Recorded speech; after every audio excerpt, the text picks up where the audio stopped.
Абай Құнанбаевтың 34-ші қара сөзі. Жұрттың бәрі біледі өлетұғынын, және өлім үнемі қартайтып келмейтұғынын, бір алғанды қата жібермейтұғынын. Қазақ осыған да амал жоқ нанады, анық өз ойына, ақылына тексертіп нанбайды. Және хәммәні жаратқан Құдай бар, ахиретте сұрау алады, жамандыққа жазғырады, жақсылыққа жарылғайды, жазғыруы да жарылғауы да пендесіне ұқсамайды. Бегірек есепсіз қинауы да бар, бегірек есепсіз жетістіруі де бар деп бәріне сендік дейді. Жоқ, онысына мен сенбеймін.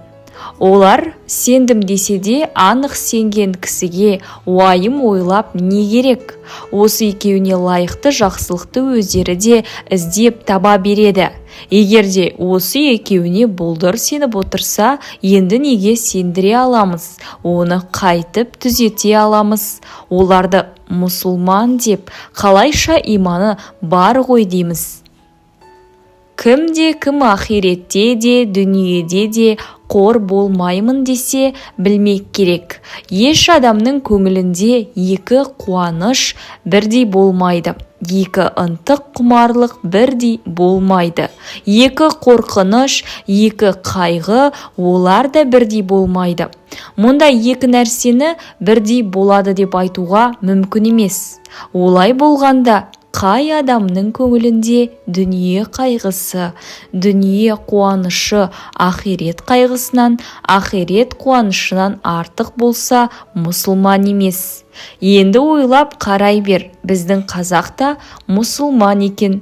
Егерде екі нәрсе кез болса, бірі ахиретке керекті, бірі осы дүниеде керекті.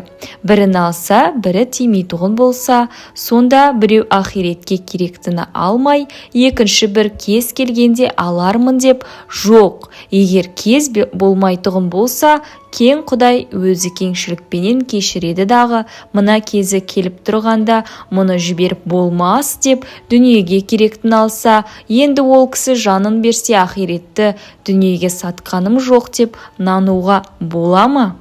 Адам баласына, адам баласының бәрі дос. Не үшін десең, дүниеде жүргенде туысың, өсуің, тойуың, ашығуың, қайғың, қазаң, дене бітімің, шыққан жерің, бармақ жерің бәрі бірдей. Ахиретке қарай өлуің, көрге кіруің, шіруің, көрден махшарда сұралуың бәрі бірдей.